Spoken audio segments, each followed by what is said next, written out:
বিক্ষোভের মুখে অফিস ছাড়লেন গভর্নর, বললেন স্বার্থান্বেষী মহলের ষড়যন্ত্র। জামায়াতের ইফতার অনুষ্ঠানে প্রধানমন্ত্রীকে সপরিবারে আমন্ত্রণ।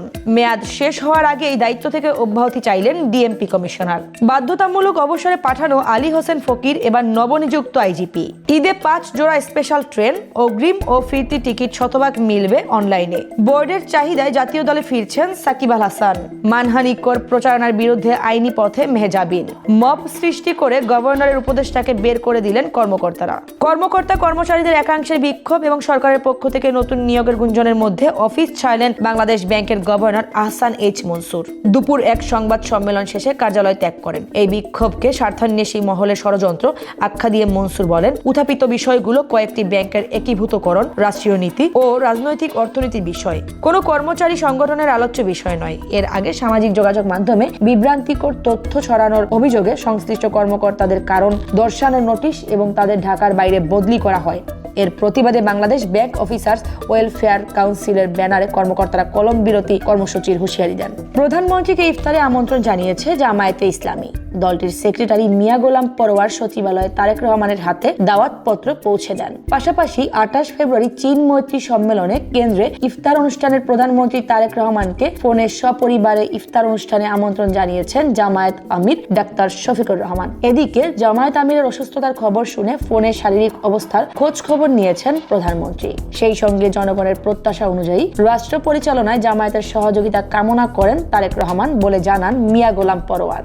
Dhaka metropolitan police commissioner Sheikh Mohammad Sajjad Ali তার পদ থেকে অব্যাহতির আবেদন করেছেন। দুপুরে নির্ধারিত সময়ের প্রায় 9 মাস আগেই ব্যক্তিগত ও পারিবারিক কারণ দেখিয়ে অব্যাহতি পত্রে স্বাক্ষর করে পুলিশ সদর দপ্তরে পাঠিয়ে দেন। এর আগে গত 15 ফেব্রুয়ারি আইজিপি বাহারুল আলমও তার পদত্যাগপত্র জমা দিয়েছিলেন। প্রশাসনের উচ্চ পর্যায়ে চলমান এই পরিবর্তন নিয়ে বর্তমানে চারদিকে ব্যাপক আলোচনা চলছে। সরকারি সূত্রে জানা গেছে, স্বাভাবিক প্রক্রিয়ার অংশ হিসেবে যোগ্য ব্যক্তিদের মাধ্যমে শূন্য পদগুলো পূরণ করা হবে। পুলিশের নতুন মহাপরিদর্শক হিসেবে দায়িত্ব নিলেন মোহাম্মদ আলী হোসেন ফকির। পুলিশ সদর দপ্তরের তথ্য মতে স্বরাষ্ট্র মন্ত্রণালয় থেকে জারি করা এক প্রজ্ঞাপনে বিষয়টি নিশ্চিত করা হয়। বিসিএস ক্যাডারের 15তম ব্যাচের সদস্য মোহাম্মদ আলী হোসেন ফকির। রাজনৈতিক কারণে আওয়ামী লীগ শাসনামলে তাকে একবার চাকরিচ্যুত করা হয়। বিএনপি আমলে তিনি চাকরি ফিরে পান। এরপর আবার আওয়ামী লীগ আমলে তাকে বাধ্যতামূলক অবসরে পাঠানো হয়। হাসিনা সরকারের পতনের পর ডক্টর মুহাম্মদ ইউনূসের অন্তর্বর্তীকালীন সরকারের সময় আইনি প্রক্রিয়ায় এসপি পদমর্যাদায় পুনরায় চাকরিতে ফিরেন নবনিযুক্ত এই আইজিপি। আসন্ন পবিত্র ঈদ উল ফিতর উপলক্ষে ঘরমুখ যাত্রীদের নিরাপদ ও স্বস্তিদায়ক যাত্রা নিশ্চিত করতে নিয়মিত ট্রেনের পাশাপাশি 5 জোড়া ঈদ স্পেশাল ট্রেন পরিচালনার সিদ্ধান্ত নিয়েছে রেল কর্তৃপক্ষ। এছাড়া ঈদ যাত্রার অগ্রিম টিকিট বিক্রি শুরু হবে আগামী 3রা মার্চ, চলবে 9ই মার্চ পর্যন্ত। আর ফিরতি যাত্রার টিকিট বিক্রি হবে 13 থেকে 18 মার্চ।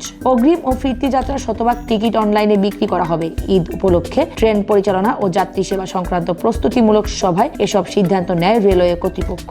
সাকিব আল হাসানকে জাতীয় দলে ফেরানোর পথে আরো এক ধাপ এগিয়েছে বাংলাদেশ ক্রিকেট বোর্ড। সরকারের পক্ষ থেকে ইতোমধ্যে সবুজ সংকেত দেওয়া হয়েছে সাকিবকে। পাশাপাশি তিনি নিজেও প্রস্তুত রয়েছেন। তার নামে থাকা মামলার কাগজপত্র সরকারকে জমা দেওয়া হয়েছে, যা সাকিবের দেশে ফিরে আসা এবং জাতীয় দলে যুক্ত হওয়ার পথ সহজ করবে বলে জানিয়েছে ক্রিকেট বিশেষজ্ঞরা। যুব ও ক্রীড়া প্রতিমন্ত্রী আমিনুল হক ইতোমধ্যে উল্লেখ করেছেন, রাজনৈতিক প্রতিহিংসার কারণে কোনো ক্রীড়াবিদ যেন ক্ষতিগ্রস্ত না হন, সে বিষয়ে তিনি সক্রিয় থাকবেন। বোর্ডের পরিচালক ও মিডিয়া কমিটির চেয়ারম্যান আমজাদ হোসেন জানিয়েছেন, জাতীয় দলের প্রয়োজন অনুযায়ী সাকিবকে ফেরানোর জন্য সরকারকে আনুষ্ঠানিকভাবে চাহিদা জানানো হয়েছে। অভিনেত্রী মেহজাবিন চৌধুরী শাহজালাল আন্তর্জাতিক বিমানবন্দরে বিদেশি মদ সহ আটক হওয়ার খবর সম্পূর্ণ ভিত্তিহীন ও উদ্দেশ্য প্রণোদিত বলে দাবি করেছেন। ভেরিফাইড ফেসবুক পেজে ঘটনাটি অস্বীকার করে মেহজাবিন মানহানিকর প্রচারণার বিরুদ্ধে আইনি পদক্ষেপ নেওয়ার কথাও জানিয়েছেন। তাকে কখনো বিমানবন্দরে থামানো বা জিজ্ঞাসাবাদ করা হয়নি বলে জানান এ অভিনেত্রী। আমার কোনো হ্যান্ডব্যাগ বা লাগেজও আটকানো হয়নি। আমার লাগেজ বা হ্যান্ডব্যাগে উল্লিখিত অভিযোগের কিছু পাওয়ার তো প্রশ্নই ওঠে না। যেসব কথা ছড়ানো হচ্ছে সেরকম কোনো ঘটনার মুখোমুখি আমি হইনি। বিমানবন্দরের কোনো কর্মকর্তা আমাকে কোনরূপ জিজ্ঞাসাবাদও করেননি। মব সৃষ্টি করে বাংলাদেশ ব্যাংকের গভর্নরের উপদেষ্টা আহসান উল্লাহকে বের করে দিলেন কর্মকর্তারা। গভর্নর আহসান এইচ মনসুর হঠাৎ বের হয়ে যাওয়ার পর বাংলাদেশ ব্যাংকের ভেতরে মব সৃষ্টি করে গভর্নরের উপদেষ্টা আহসান উল্লাহকে বের করে দেন বাংলাদেশ ব্যাংক অফিসার্স কাউন্সিলের নেতারা। তিনি যখন গাড়িতে উঠে বেরিয়ে যাচ্ছেন ওই সময় একজনকে তেড়ে আসতে দেখা যায়। এ সময় আক্রমণাত্মক আচরণ করা ব্যক্তিটির আঙুল উঁচিয়ে আহসান উল্লাহকে শাসাতে দেখা যায়। কেন্দ্রীয় ব্যাংকের সাবেক নির্বাহী পরিচালক আহসান উল্লাহ 1 বছরের চুক্তিতে গত বছরের জানুয়ারিতে নিয়োগ পান।